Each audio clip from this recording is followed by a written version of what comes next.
والحمد لله ولا إله إلا الله والله أكبر. Sekali lagi sama-sama. Subhanallah walhamdulillah wala ilaha illallah wallahu akbar. Innal hamdalillah nahmaduhu wa nasta'inuhu wa nastaghfiruh wa na'udzu billahi min shururi anfusina wa min sayyiati a'malina. Man yahdihillahu fala mudilla lahu wa man yudlilhu fala hadiya lahu. Allahumma salli wa sallim wa barik wa karrim ala hadzal nabiyyil karim nabiyyina wa rasulina wa syafi'ina wa maulana Muhammad wa ala alihi wa jami'i ashabihi wa man tabi'ahum ila yaumiddin, amma ba'du. Alhamdulillah wa syukurulillah. Kita bersyukur kepada Allah Subhanahu wa ta'ala. Dengan nikmatnya Allah sempurnakan segala kebaikan-kebaikan untuk kita. Allah mempermudah untuk kita melakukan amaliyah ketaatan. Dan di antara tanda Allah Subhanahu wa ta'ala mencintai, menyayangi seorang hamba adalah ketika Allah memberikan taufik, hidayah, inayah, pertolongannya dalam kita melaksanakan kebaikan-kebaikan. Dan tentunya setiap amal saleh, amal kebaikan ini kita lakukan semata-mata ikhlas lillahi ta'ala. Tak lupa kita sampaikan salam ta'zim, salam pemuliaan, penghormatan, salam cinta kita kepada Nabi tercinta Rasulullah sallallahu alaihi wasallam, kepada keluarga beliau dan seluruh sahabat-sahabat Nabi sallallahu alaihi wasallam, minal muhajirin wal ansar wa man tabi'ahum wa tabi'ihim ila yaumiddin. Seluruh sahabat Nabi sallallahu alaihi wasallam, tabi'in, tabi'ut tabi'in, dan semoga kesejahteraan, keselamatan, kemenangan Allah berikan, Allah curah limpahkan kepada umat Nabi Muhammad sallallahu alaihi wasallam. Amin ya Allah ya rabbal alamin. Apa kabar jemaah? Sehat? Yang muda boleh nyender, karena kalau nyender biasanya bawahnya digantung, betul ya? Apalagi waktu subuh kayak begini nih. Jadi yang merasa muda boleh nyender. Yang merasa muda boleh nyender. Baik jemaah sekalian yang dimuliakan oleh Allah Subhanahu wa ta'ala. Kajian kita masih di dalam kitab Riyadhus Shalihin. Masuk kepada bab babu qada'i hawaijil muslimin. Bab yang memerintahkan kita dalam hadis-hadis ini tentang qada' hawaijil muslimin, menunaikan keperluan saudara-saudara kaum muslimin. Ayat pertama yang dicantumkan oleh Imam An-Nawawi rahmatullah alaihi dalam bab ini adalah ayat ke-77 di dalam surat Al-Hajj. Allah Subhanahu wa ta'ala berfirman, a'udzu billahi minasyaitonir rajim, waf'alul khaira la'allakum tuflihun. Surat Al-Hajj ayat 77. Sekarang sudah bulan apa nih? Zulqa'dah. Setelahnya Dzulhijjah. Surah Al-Hajj. Allah Subhanahu wa ta'ala berfirman, lakukanlah kebaikan-kebaikan. apapun bentuk kebaikan itu, baik nampak urusan-urusan akhirat ataupun nampak urusan-urusan dunia, lakukanlah. La'allakum tuflihun, karena kebaikan itu akan mengantarkan kalian pada kesuksesan. Al-falah, kesuksesan. Di dalam Al-Quran ketika disebut kata al-falah, yang dimaksud adalah surga Allah Subhanahu wa ta'ala. Ayatnya mana? Saya yakin hafal ayatnya. Di awal-awal surat Al-Baqarah, Allah Subhanahu wa ta'ala berfirman apa? Di awal Al-Baqarah, ulaika ala hudam min rabbihim. Terus wa ulaika humul muflihun.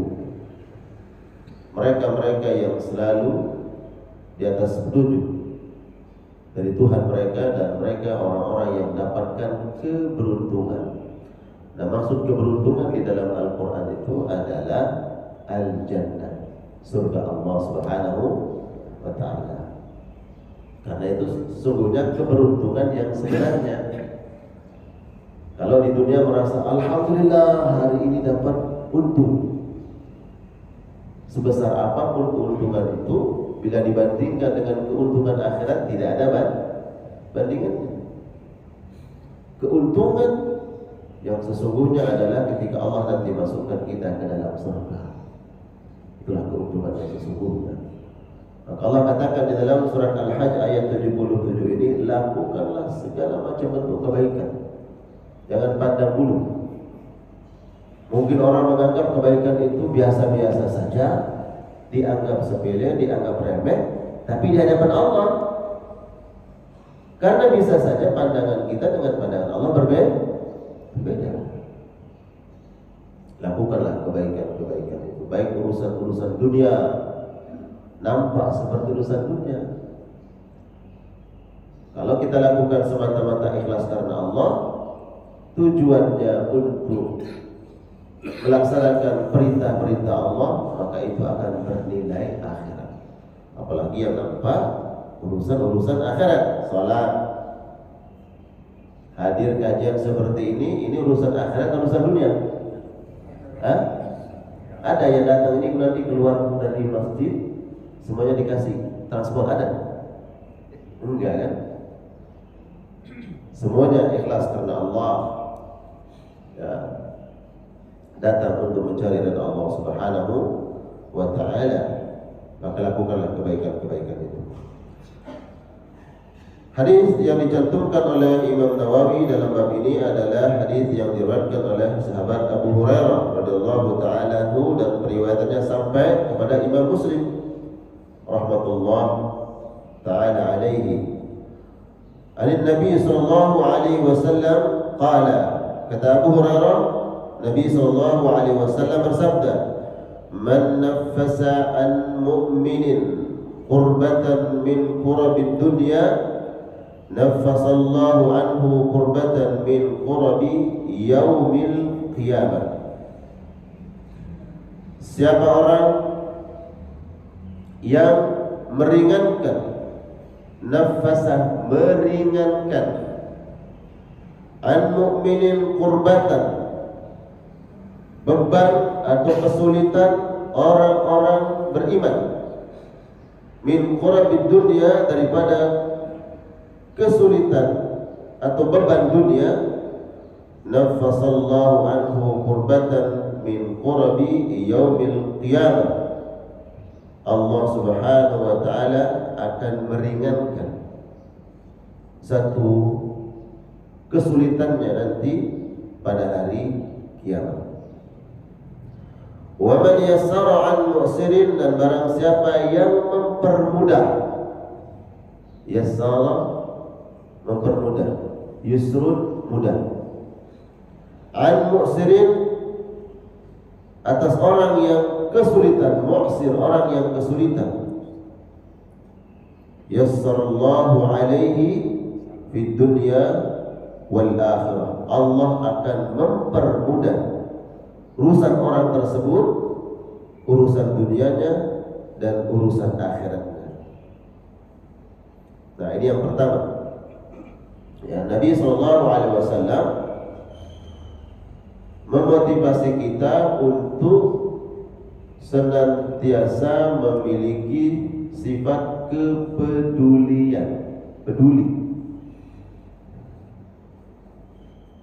mau membantu, menolong urusan-urusan terkhusus adalah urusan sesama muslim. Karena tidak ada satupun di antara kita di dalam hidup ini yang tidak mengalami kesulitan. Tidak ada. Baik orang kaya pasti mengalami kesulitan, pasti membutuhkan bantuan, sekaya apapun ya. Para raja-raja, para penguasa itu pasti butuh dari orang lain. Siapa orang kaya yang gak butuh orang miskin? Pak, siapa orang kaya yang gak butuh orang miskin? Pasti butuh. Siapa yang bersihkan rumahnya? Siapa yang menjaga keamanannya? Siapa yang bantu dia untuk mengantarkan dia ke tempat-tempat yang diinginkan, membantu pekerjaannya? Setiap orang pasti membutuhkan orang lain. Manusia makhluk sosial. Nah, itu kemudian ketika ada orang lain, terkhusus saudara-saudara sesama muslim, di dalam kesulitan, baik kesulitan materi, kesulitan tenaga, atau apapun, maka kemudian Allah perintahkan, barang siapa yang ingin nanti Allah berikan kemudahan urusan dia di dunia atau urusan dia di akhirat, bahkan dua-duanya, urusan dia di dunia, urusan dia di akhirat, maka jangan berat untuk membantu menolong orang lain. Karena di akhirat itu pasti, Pak, semua kita akan mengalami kesulitan. Semua. Allah sebutkan di dalam Al-Quran, wa kana yawman 'alal kafirina 'asira. Dan pada hari itu terkhusus bagi orang-orang kafir adalah hari yang sangat menyulitkan. Sangat menyulitkan. Dan seluruh manusia akan mengalami kesulitan di hari itu. Di saat itu kemudian Allah turunkan pertolongannya, Allah berikan bantuannya. Apa sebab? Mungkin kita lupa dulu pernah menolong orang lain, menolong, membantu sesama muslim, sesama mukmin. Kita lupa ternyata hari itu hadir pertolongan itu. Lihat kanan kiri, Pak. Lihat kanan kiri, tetangga, lihat keluarga terdekat, lihat keponakan, lihat saudara, dan seterusnya, keluarga dekat. Ada seorang saudara, kakaknya berkecukupan, kemudian adiknya dalam kesulitan, kekurangan, dan dia sesungguhnya bisa bantu. Tapi apa yang terjadi? Berat membantu saudara. Ya. Ada paman berkecukupan, kemudian ponakannya sampai putus sekolah, tidak ada biaya untuk sekolah, berat tangannya untuk membantu. Tapi orang jauh, Pak, orang yang dia nggak kenal, dia bantu. Orang-orang jauh, ya, yang tidak ada hubungan kekerabatan dengan dia, mudah dia bantu. Ya. Mungkin dengan alasan-alasan tertentu, dianggap dermawan, dianggap pemurah, gemar menolong, membantu orang lain. Tapi orang terdekatnya dia biarkan dalam kesulitan. Pertanyaannya, Pak, mana lebih utama, Pak? Lebih utama membantu orang jauh atau keluarga dekat? Pak, karena banyak kita yang salah paham. Dengan dalil apa? Kalau membantu keluarga itu suatu hal yang biasa. Membantu keluarga sesuatu hal yang biasa.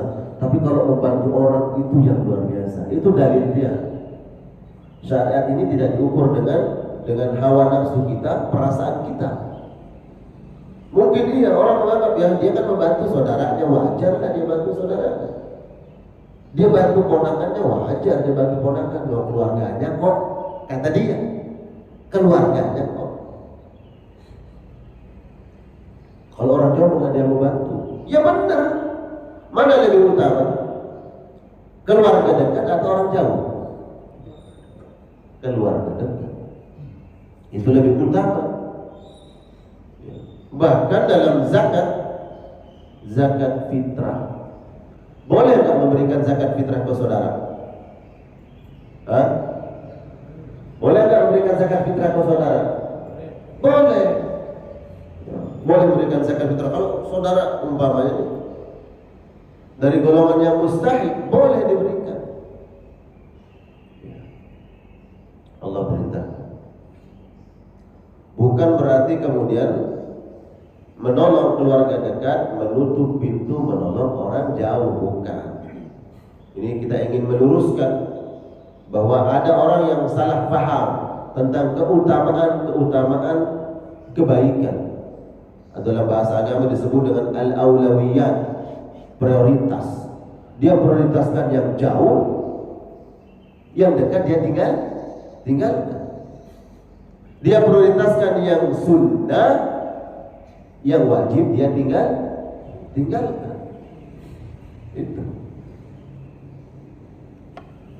Apalagi kemudian yang kita tolong, yang kita bantu itu adalah keluarga dekat. Keluarga dekat. Maka itu lebih besar pahalanya. Apa sebab?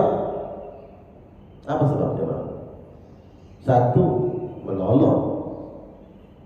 Yang jauh ditolong, yang dekat ditolong, sama-sama menolong. Satu. Kedua, orang jauh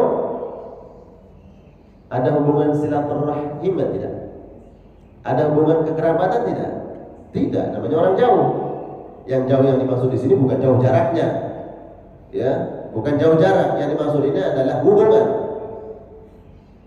Kalau orang jauh tidak ada hubungan kekerabatan. Kalau yang dekat ada hubungan kekerabatan. Kalau kita berbuat baik, berarti kita sudah berbuat baik terhadap kekerabat kita. Yang ketiga, Allah dan Nabi-Nya memerintahkan kita untuk menyambung hubungan silaturahim. Maka 3 poin itu dapat. Menolongnya dapat, kemudian kekerabatan dapat, yang ketiga menyambung hubungan silaturahim. Nabi SAW sampaikan, siapa yang meringankan, nafasa meringankan urusan orang-orang beriman, urusan dunianya, Allah akan ringankan urusan dia di dunia, urusannya nanti di akhirat. Barang siapa yang memudahkan, apa bedanya nih meringankan dan memudahkan? Karena Nabi mengatakan nafasa yasar, memudahkan, meringankan. Kita kasih contoh hutang, Pak. Kalau ada orang lain berhutang, kemudian yang berhutang berjanji akan bayar hutang dalam tempo 1 bulan. 1 bulan. Jatuh tempo, datang kepada yang punya uang. Kemudian dia mengatakan, mohon maaf, saya tidak mampu membayar hutang saya. Apa sebab? Saya belum mampu, belum punya uang. untuk bayar hutang. Dua pilihannya. Mau meringankan atau memudahkan. Memudahkan, meringankan. Yang nafasa dan yassara. Kalau nafasa adalah kenapa nggak bayar hutang? Iya, kebutuhan saya penuh, anak sekolah dan seterusnya. Sedangkan penghasilan saya nggak cukup. Akhirnya ya udah, saya bebaskan. Ini nafasa. Akhirnya dia bilang apa? Gak usah bayar, saya sedekahkan saja. Kalau dia mengatakan, udah nggak apa-apa, kapan kau punya uang baru bayar. Bulan depan juga nggak apa-apa, tahun depan juga nggak apa-apa. Ya, dia tidak sedekahkan, dia tidak bebaskan, tapi memberikan tenggang waktu. Ya sama. Ya. Pertanyaannya di sini, coba lihat. Barang siapa yang tadi meringankan urusan orang beriman, Allah akan ringankan urusannya di akhirat, disebut satu. Ya. Kemudian barang siapa yang memudahkan tadi, dia mudahkan, ya udah, nggak usah bayar bulan ini, tapi nanti kalau kamu punya saja bayar. Kapan ada rezeki, kapan ada kemudahan baru bayar. Nah, orang seperti ini ternyata yasara tadi Allah janjikan itu Allah akan mudahkan urusannya di dunia dan urusannya di akhirat. Allah akan mudahkan urusannya di dunia dan urusannya di akhirat. Dia memberikan tenggang waktu saja, itu Allah janjikan Allah memberikan mudahkan urusannya dunia, Allah mudahkan urusannya di akhirat. Yang mengatakan ya udah saya sedekahkan itu disebut oleh Nabi dimudahkan urusannya di akhirat. Ya Allah. Apa sebabnya? Karena memberikan tenggang waktu itu wajib, Pak. Memberikan tenggang waktu wajib. Tapi kalau mensedekahkannya itu sunnah, walaupun lebih besar pahalanya. Mensedekahkan itu sunnah. Namun memberikan tenggang waktu wajib. Paham jadi Pak? Wajib. Umpamanya ada orang datang yang berhutang itu, saya nggak mampu bayar, saya belum punya uang. Boleh nggak kemudian kita paksa? Wajib kamu bayar. Boleh nggak maksa jadi orang? Kalau orangnya ini benar-benar, bukan alasan-alasan yang sengaja dibuat-buat. Karena banyak orang yang berhutang tapi sengaja buat alasan, ya, berbagai macam alasan yang dia ungkapkan. Betul-betul dia nggak mampu, dia kesulitan.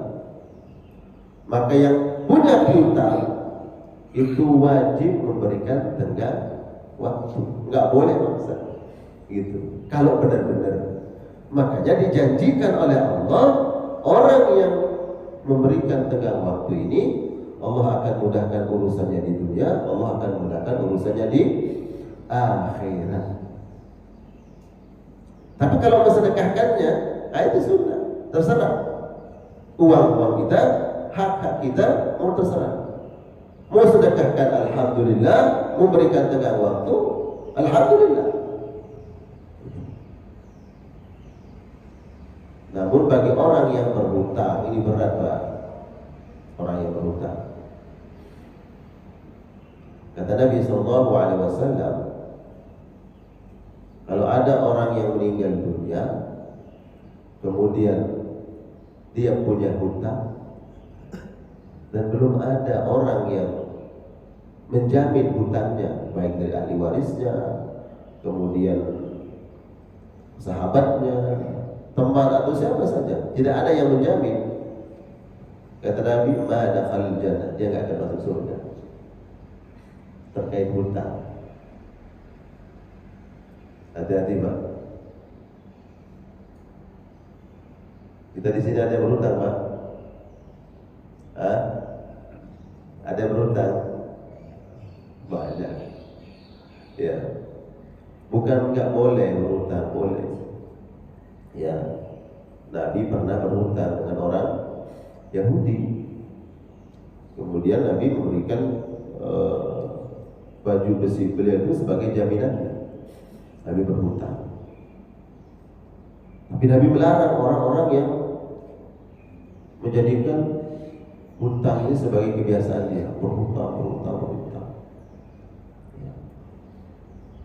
Kalau seandainya ada orang yang meninggal dunia, ya karena jihad di jalan Allah, dia berjihad di jalan Allah, perang, mati di jalan Allah, syahid. Kemudian dihidupkan kembali oleh Allah, kemudian dia berjuang, dia jihad di jalan Allah, mati syahid. Berjuang lagi jihad di jalan Allah sampai 3 kali dia mati syahid. Tapi matinya ini bawa hutang. Dan tidak ada yang menjamin. Apa kata Nabi? Enggak masuk surga.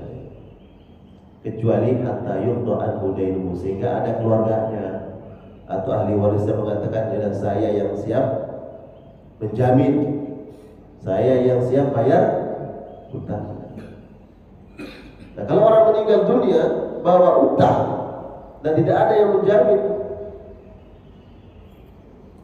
maka hati-hati. Nah, ini kemudian pentingnya juga, kalau seorang berhutang harus diketahui oleh keluarga. Ya, jangan sampai ada orang berhutang, istrinya nggak tahu, anak-anaknya nggak tahu, keluarganya nggak tahu. Pas meninggal dunia, datang orang-orang yang menagih hutangnya. Ya, keluarganya nggak percaya, mana buktinya? Bapak saya nggak pernah cerita. Ya, dia nggak pernah cerita bahwa dia punya hutang. Apalagi kemudian nggak ada tanda bukti bahwa dia punya hutang. Yang berat siapa Pak? Yang berat semua yang berat. Keluarga mau bayar, buktinya nggak ada, jangan-jangan ini bohong. Ya kan? Kita bayar, jangan-jangan ini dia bohong.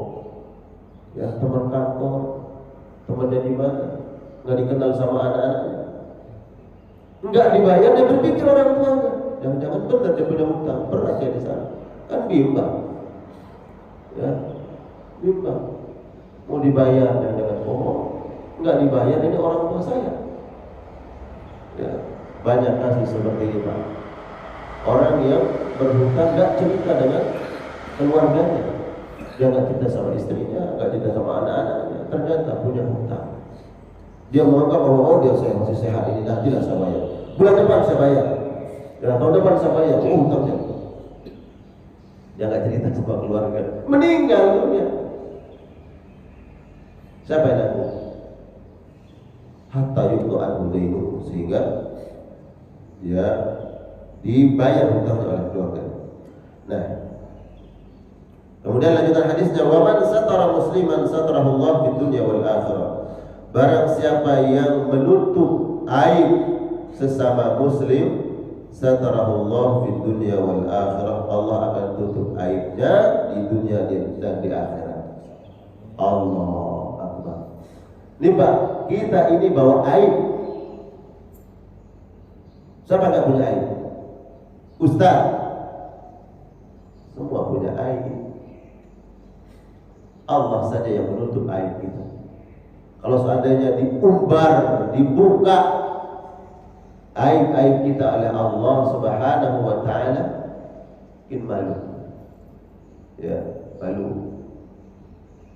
Karena kasih sayang Allah, karena rahmat Allah lah kita ditutup aib-aib kita oleh Allah Subhanahu wa ta'ala.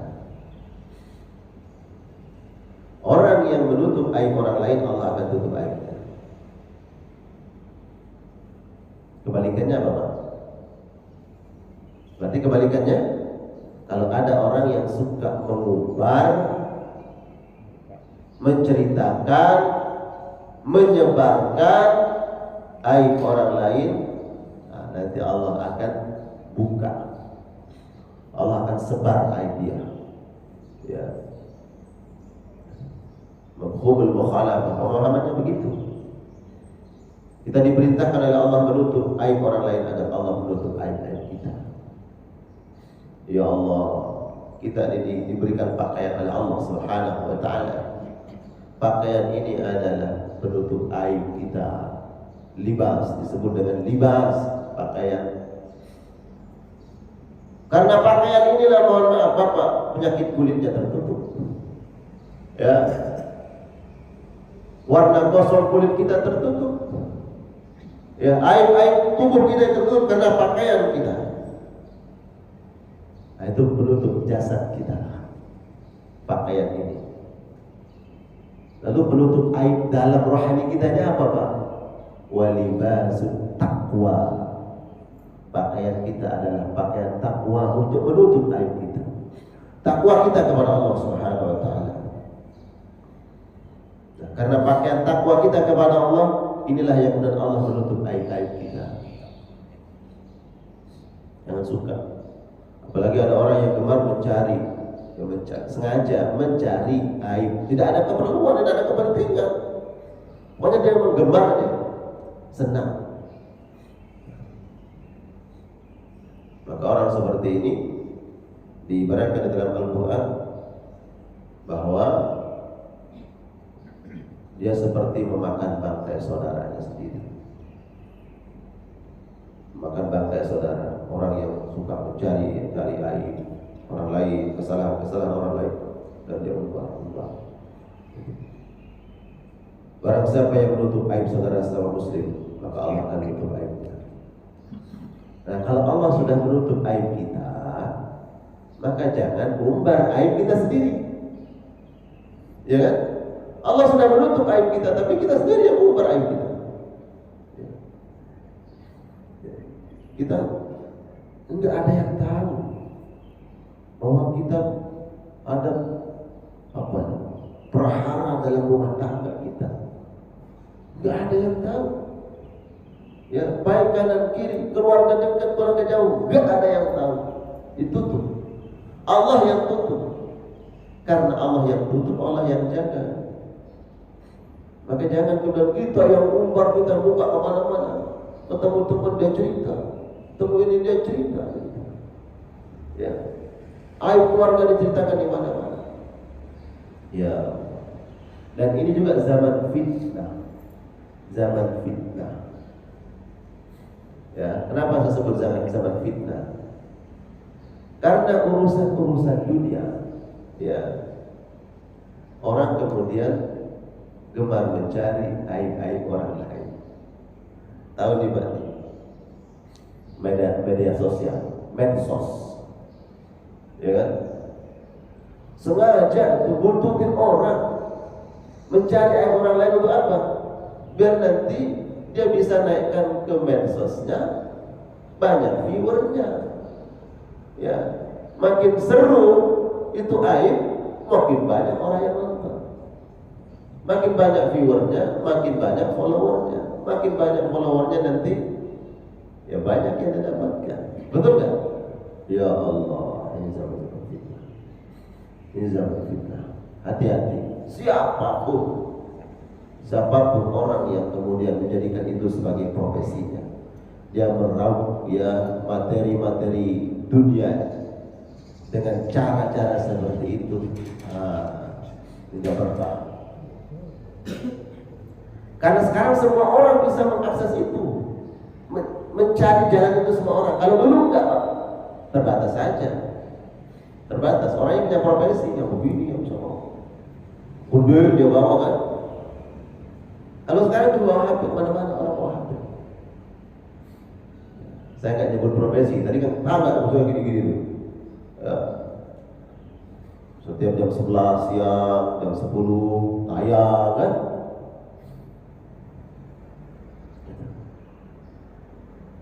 Kalau sekarang semua orang bisa lakukan itu.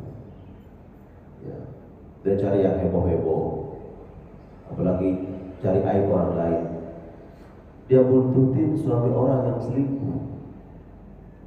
Ya, dia buntutin. Nggak ada kepentingan ya.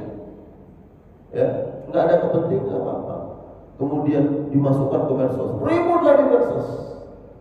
Dia yang dapatkan berita itu, ya, kejadian itu, wah makin banyak orang yang nonton.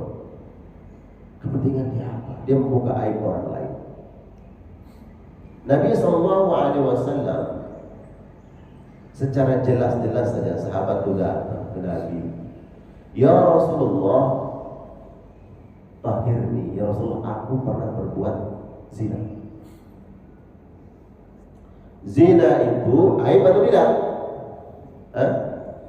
Aib, dosa besar. Sahabat dia mengatakan, ya Rasulullah, tahirni, ya Rasulullah, sucikan saya. Nabi melengos gitu, karena Nabi paham apa yang dimaksud oleh sahabat ini. Dia muter sahabatnya ke kanan, ya Rasulullah, tahirni. Nabi melengos gitu, seolah-olah nggak dengar. Seolah-olah Nabi mengatakan, kalau kamu benar lakukan itu, pergi, tobat saja kepada Allah. Ya, tobat saja, cukup sampai kamu tobat kepada Allah. Berulang kali sahabat dia mengatakan tahir ya Rasulullah.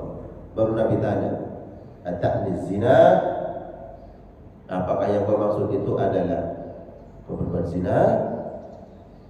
Bala ya Rasulullah, iya ya Rasulullah. Dia ngaku, iya ya Rasulullah. Dipanggil sama yang lain, coba cium mulutnya, bau mulutnya bukan? Coba mulutnya lagi mabuk atau lagi sadar lagi mabuk nih? Kata sahabat, enggak, dia enggak mabuk ya Rasulullah, dia sadar. Sebegitunya Nabi. Ya. Kalau sekarang ada orang yang dapat berita begitu heboh, ya, diumbar kemana-mana, diceritakan kemana-mana. Ya. Apalagi ada masalah dengan orang itu, dengan keluarga itu, wah makin heboh. Ya saudara, ini fitnah, zaman fitnah. Siapa orang yang menutup aib orang lain, maka Allah akan tutup aibnya. Cara Allah ingin menutup aib kita itu coba Allah hadirkan. Tiba-tiba saja, ya, tiba-tiba nyampe beritanya ke kita, ya, nyampe beritanya ke kita, tanpa disengaja, kita tidak menginginkan, tiba-tiba atas takdir Allah nyampe ke kita. Nah itu ujian buat kita. Ini berita akan sampai ke kita atau akan lanjut lagi nih? Ya, apakah estafet lagi ke teman atau yang lain? Nah, diuji kita oleh Allah Subhanahu wa taala. Kalau Allah ingin menutup aib kita, Allah takdirkan seperti nyampe ke kita, sehingga kalau kemudian kita cukup sampai di kita saja, ya, cukup sampai di kita, maka Allah akan menutup aib. Allah akan menutup aib. Dan itu ujian dari Allah Subhanahu wa taala. Diuji. Karena banyak perkara-perkara yang Allah hadirkan di dalam hidup kita ini tujuannya untuk menguji keimanan kita. Kita ingin ikhlas mencari ridha Allah, mengharapkan pertolongan Allah, ingin ditutup aibnya oleh Allah. Ya.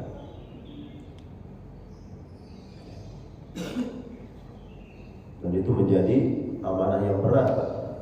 Ada orang yang ketika mendapatkan aib orang lain dia senang. Dia senang, oh saya pegang kartunya gitu. Ya. Apalagi saat ini Pak Gula ini kan mulai panas. Betul nggak? Mendekati 24, mulai panas ya, panas. Ya, makin ramai. Yang kita nggak pernah dengar kita dengar, yang nggak pernah kita lihat. Ya. Yang dulu disanjung-sanjung sekarang dihina-hina, ya kan? Dulu dihina-hina sekarang disanjung-sanjung, udah kembali. Ya. Mungkin karena kepentingan. Hati-hati kita Pak, hati-hati. Ya.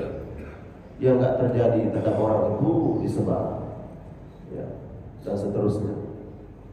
Nah, ini kan relevan di hadis ini dengan situasi dan keadaan kita yang akan datang.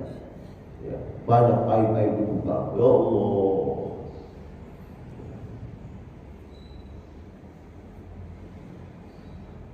Wallah fi auni al-'abdi ma kana al-'abdu fi auni akhihi. Dan Allah akan senantiasa menurunkan pertolongannya ma kana al-'abdu fi 'auni akhihi, selama hamba mau menolong saudaranya. Al-ajru, balasan itu binafsil jins, ya, dengan amalan yang serupa, balasan sesuai dengan perbuatan. Kita menolong orang, kita akan ditolong oleh Allah. Kita menutup aib orang lain, kita ditutup aib kita oleh Allah Subhanahu wa taala. Kita mengumbar aib orang lain, tunggu aib kita diumbar oleh Allah Subhanahu wa taala. Al-ajru wal jazaa' bi jinsil amal, dengan perbuatan yang serupa, ya, perbuatan yang serupa. Itu adilnya Allah Subhanahu wa taala. Allah adil, ya. Sebelum nanti diadili di akhirat, kita diberikan adilnya Allah di dunia, ya. Kama tadinu tuda, sebagaimana engkau berbuat zalim, berbuat sesuatu, begitulah Allah akan membalas. Orang berbuat zalim, Allah akan hadirkan orang yang nanti menzalimi dia. Orang yang suka mendustakan orang lain, maka nanti akan ada orang yang mendustakan dia. Kalau ada orang yang suka menipu orang lain, nanti Allah akan hadirkan orang yang menipu dia, ya. Terus seperti itu. Itu adilnya Allah Subhanahu wa taala. Wa man salaka tariqan yaltamisu fihi ilman. Potongan hadis berikutnya ini terkait dengan ilmu, ya. Wa man salaka tariqan yaltamisu fihi ilman, sahalallahu lahu bihi tariqan ila al-jannah, aw lahu tariqan ila al-jannah. Barang siapa yang berjalan di suatu jalan yang mana tujuannya adalah yaltamisu fihi ilman, untuk mendapatkan ilmu, sahalallahu lahu bihi tariqan ila al-jannah, aw lahu tariqan ila al-jannah, Allah akan mudahkan jalannya menuju surga Allah Subhanahu wa taala. Dan majelis ini adalah majelis ilmu, majelis yang insyaallah mempermudah jalan kita menuju surga. Ulangi, majelis ini adalah jalan yang mempermudah kita jalan menuju surga. Kenapa majelis ilmu disebut oleh Allah Subhanahu wa taala sebagai jalan mempermudah menuju surga Allah Subhanahu wa taala? Karena sampai kepada Allah itu harus dengan ilmu. Ya. Wa'budullah, sembahlah Allah. Wa'budullah, sembah Allah itu bil ilmi, dengan ilmu, bukan sembarangan. Ya. Fa'lam, ketahuilah. Ketahuilah itu maknanya belajarlah, ketahuilah, berilmulah, annahu la ilaha illahu, bahwa tidak ada Tuhan yang kalian ibadahi, yang kalian sembah itu kecuali Dia. Maka kalian ibadahi Dia, Allah itu, dengan fa'lam, dengan ilmu. Ya. Makanya kemudian majelis ilmu itu menghantarkan kita kepada Allah, menghantarkan kita sampai ke surga Allah Subhanahu wa taala. Majelis ilmu. Jadi insyaallah yang ada di majelis ilmu adalah ahlul jannah. Ahlul jannah. Ya, insyaallah ahlul jannah. Barakallahu baik. Ini adalah terkait waktunya. Silakan, mungkin ada yang ingin bertanya. Biasa Pak Zakaria. Silakan. Ya, masih Ustaz. Barakallah. Tadi Ustaz mau ke surat Al-Hajj, ya? Al-Hajj 77. 77, ya. Waf'alul khaira la'allakum tuflihun. Di situ mulai ada kita melakukan sujud dan berwudu oleh Allah untuk melaksanakan kebaikan supaya beruntung. Ya Ustaz, ya. Itu supaya beruntung. Ya, la'allakum tuflihun. Waf'alul khaira, lakulah khaira itu kebaikan. Ya. Atau beruntung. Nah, kenapa kita dimulai pada Allah dengan sujud dan berwudu untuk buat kebaikan-kebaikan? Ya. Nah, keduanya untuk melakukan suatu kebaikan-kebaikan itu terhadap orang lain tentu memerlukan pengetahuan baik secara psikologis maupun sosial, ya, tentang peranan orang dan kualitas dari orang yang membantu. Kadang-kadang kalau kita kurang mengetahui figur seorang yang dibantu, itu itu akan melebar dari kita. Ketiganya menyangkut substansi tema ini itu tadi karena kita tadi menyangkut masalah hutang, kan? Ya. Nah itu kan di situ misalnya oleh Ustaz tadi personal ya, personal. Bagaimana kalau menyangkut negara ya? Pemerintah menghutang kan? Pemerintah berhutang, meninggalkan hutang, yang bayar siapa? Begitu maksudnya. Nah, karena ini kaitannya eksekutif dan Iya. Yang menentukan anggaran, ya kan? Kan DPR kaitannya itu Ustaz ya. Iya. Nah, itu kalau dihitung itu setiap baru lahir 20 juta punya utang kita. Dari bertanggung jawab itu dalam konteks syariahnya. Iya, siapa yang bertanggung jawab? Iya, siapa yang bertanggung jawab? Iya. Dan gimana posisi? Baik. Pertanyaannya dapat ditangkap di Maklumi. Ayat yang saya kutip di dalam surat Al-Hajj 77, wa fa'alul khaira la'allakum tuflihun. Lakukanlah kebaikan itu karena kebaikan akan menghantarkan kalian pada kesuksesan. Kesuksesan yang dimaksud adalah surga Allah Subhanahu wa taala. Terkait tentang ayat warka'u wasjudu, ruku dan sujud, itu maknanya kepatuhan, ketundukan. Seseorang ketika totalitas tunduk patuh kepada Allah Subhanahu wa taala, maka dia akan mudah melakukan kebaikan. Ketundukan, kepatuhan itu yang akan mempermudah seseorang melakukan kebaikan. Sebagaimana kita tunduk patuh terhadap atasan kita, apapun yang diperintahkan, mau berat, mau jangankan ringan, berat pun kita akan lakukan. Kenapa? Kita tunduk patuh. Apalagi ketundukan, kepatuhan itu bukan karena tekanan, tapi karena cinta, karena mahabbah. Dan kata sujud adalah ekspresi cinta kepada Allah Subhanahu wa ta'ala. Orang kalau sudah cinta kepada Allah, maka segala amalan-amalan pun mudah dia lakukan. Jangankan yang ringan, berat pun dia akan lakukan dengan penuh sukarela, dengan senang hati, dengan bahagia, senang. Kenapa? Karena cinta kepada Allah Subhanahu wa ta'ala. Jadi dalam Al-Quran ketika menyebut kata ruku, sujud, itu adalah ketundukan, kepatuhan yang dibangun di atas cinta kepada Allah Subhanahu wa ta'ala.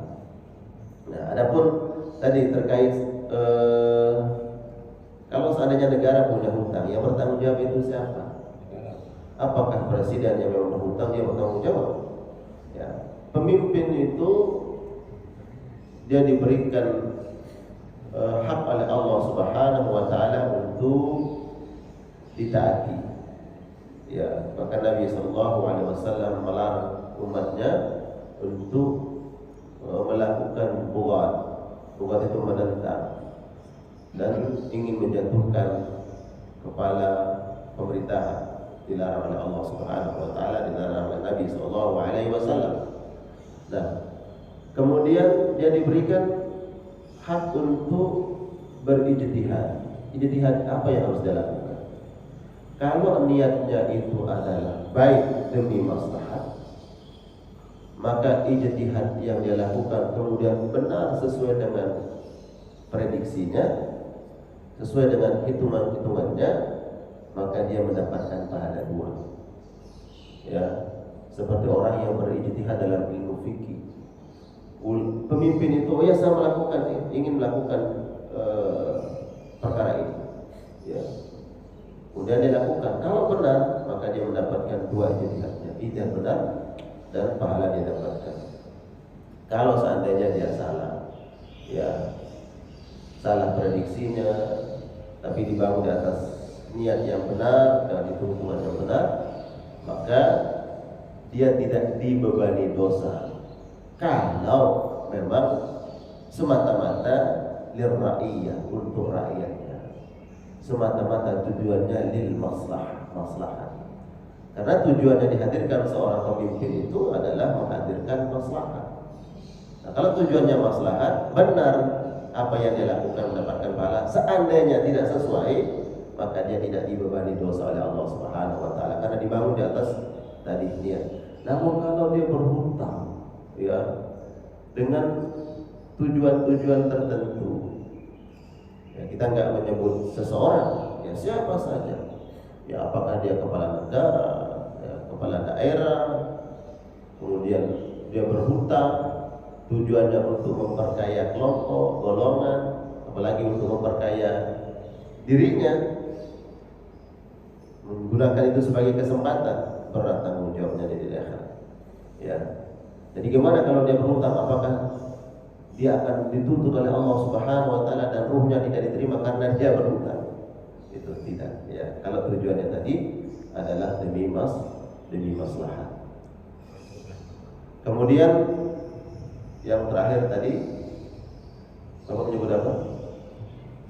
Ya, untuk berbuat kebaikan seseorang kan harus tahu. Iya, baik.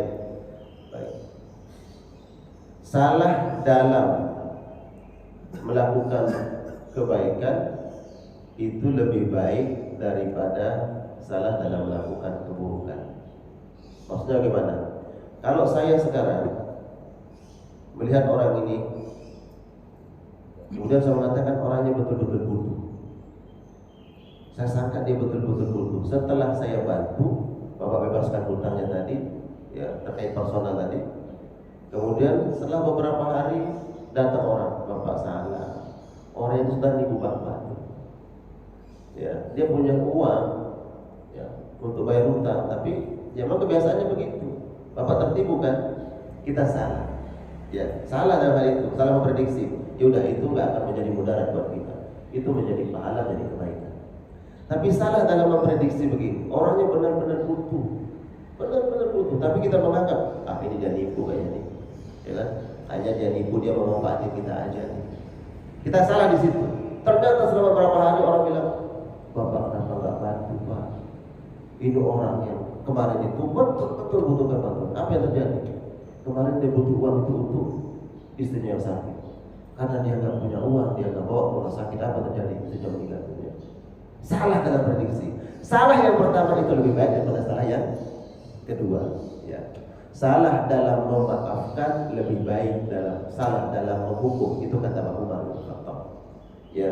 Salah dalam memaafkan lebih baik daripada salah dalam menghukum. Kalau ada orang bersalah kemudian saya maafkan dia, ternyata setelah dimaafkan terbukti setelah beberapa tahun hadir saksi-saksi, muncul bukti-bukti yang ternyata dia orang bersalah, tapi polisnya salah, dibebaskan. Berarti mempolisnya salah itu lebih baik daripada kita mempolis orang bersalah setelah 1 tahun 2 tahun ternyata hadir saksi, hadir bukti-bukti yang ternyata orang itu tidak bersalah. Nah, salah dalam memaafkan itu lebih baik daripada salah dalam menghukum. Salah dalam menolong orang tadi lebih baik daripada salah tidak menolong orang. Ya, Allah a'lam bishawab. Barakallah. Kita cukupkan? Ada lagi yang bertanya? Cukup? Baik, jemaah sekalian yang Allah muliakan, semoga kajian kita di pagi hari ini Allah jadikan sebagai amal saleh, amal ibadah kita yang menghantarkan kita menuju ridha Allah Subhanahu wa taala, dan ilmu yang kita dapatkan menjadi ilmu yang mampu kita amalkan dalam kehidupan kita sehari-hari, dan insyaallah Allah redha dengan amal ibadah kita. Allah golongan kita menjadi orang-orang yang muttaqin. Amin ya rabbal alamin. Kita tutup dengan doa kafaratul majlis. Subhanallahi wa bihamdika asyhadu an la ilaha illa anta astaghfiruka wa atubu ilaik. Wa sallallahu ala nabiyyina Muhammad wa ala alihi wa ashabihi wa sallam. Assalamu alaikum warahmatullahi wabarakatuh.